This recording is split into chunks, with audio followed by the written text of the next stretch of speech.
Ini membedah pikirannya si Zulkarnain M. Sunusi. Dia itu akidahnya akidah Wahabiyah. Ya, omongannya Mujassimah. Jadi biasalah mereka itu mengatakan bahwa Allah itu di langit, kemudian mengatakan Allah itu di arsy, kemudian Allah itu turun sepertiga malam terakhir, dan lain sebagainya. Jadi ada beberapa dalil ya. Dia itu mengatakan bahwa Allah itu di atas. Dalilnya amintum man fis sama. Kemudian ala ta'manuni wa ana aminun man fis sama. Jadi ada kata-kata fis sama di sini. Juga ada istidlal perbuatan Nabi mengangkat tangan ke langit saat berdoa, ini hadis. Berarti Allah di langit. Kemudian anak kecil kalau ditanya Allah di mana, pasti jawabannya di langit. Nah ini istidlal seperti ini, dia sudah kontradiktif dengan perkataan mereka sendiri. Karena kata mereka itu kan kata mereka nih, mereka itu kan dari Quran dan hadis. Ternyata dari Quran, dari hadis, dan dari perkataan anak kecil. Kumaha sih? Jadi akhirnya mencari semua, malah yang lucu itu sampai Ibnu Taimiyah itu mengatakan ayam pun berkokok ke atas, itu sampai dijadikan dalil. Jadi ternyata ada dalil yang lain apa? Hewan, perbuatan hewan. Ini lucu. Begini ya, nih supaya kita paham. Kenapa ini dibahas bab-bab seperti ini? Ada orang itu mengatakan, oh pantasan orang muslim itu tertinggal. Orang lain bikin roket, ini masih ngomongin Allah di mana? Akidah itu harus benar ya. Jadi perbedaan antara orang mukmin yang iman, yang benar i'tiqadnya dengan orang yang salah i'tiqadnya itu tipis sekali. Hanya di dalam i'tiqad saja itu yang membedakan. Coba lihat sekarang orang Nasrani ya. Mereka itu iman kepada adanya Allah. Iman mereka itu. Malah mereka itu iman kepada Injil. Bahwa Allah itu menurunkan kitab yang namanya Injil. Cuman mereka punya kesalahan. Kesalahannya sedikit saja. Di dalam i'tiqad.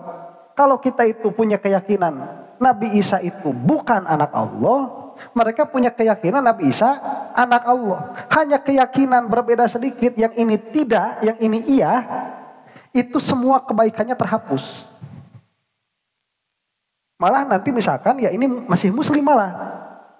Orang ini yakin Allah ada, orang ini yakin malaikat itu hamba-hambanya Allah. Mereka pun yakin bahwa Nabi Isa itu utusan Allah.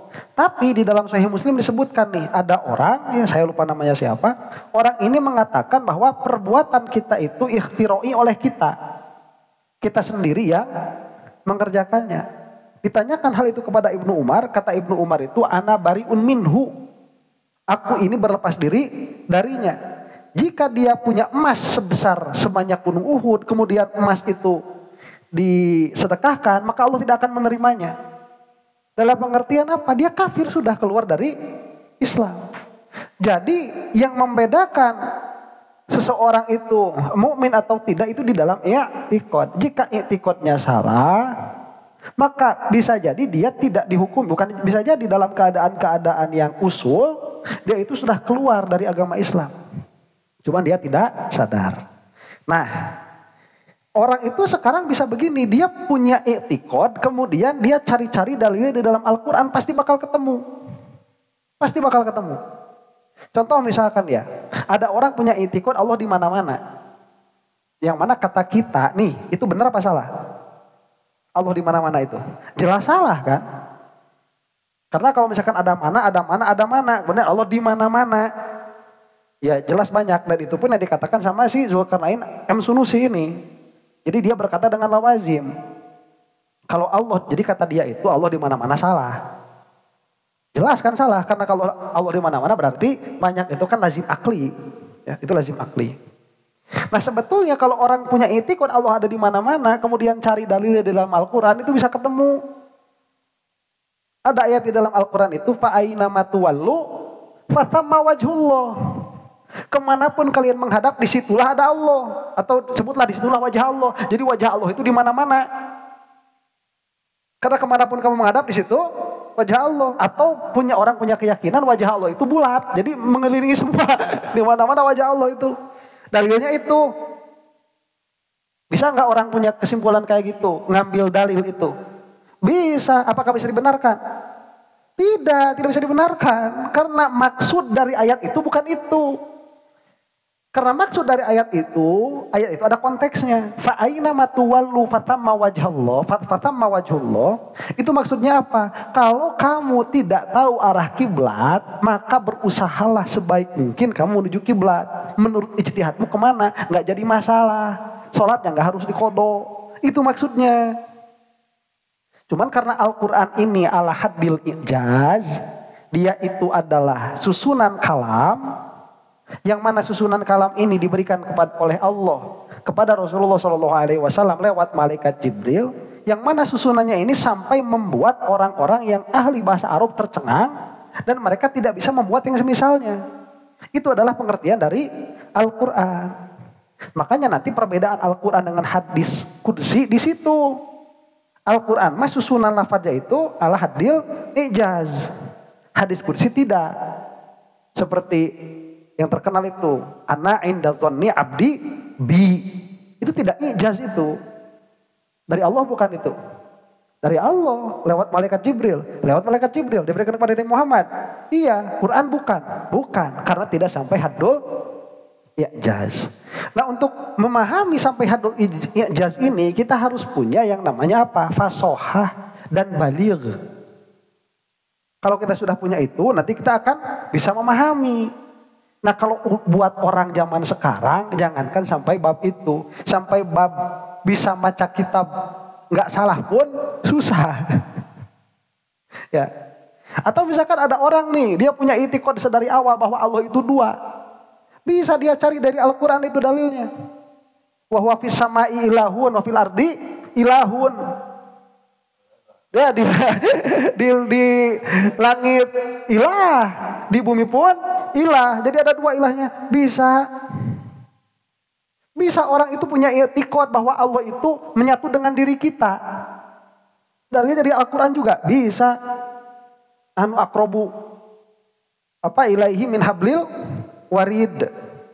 Kami itu lebih dekat kepadanya daripada urat leher. Bisa juga cari itu.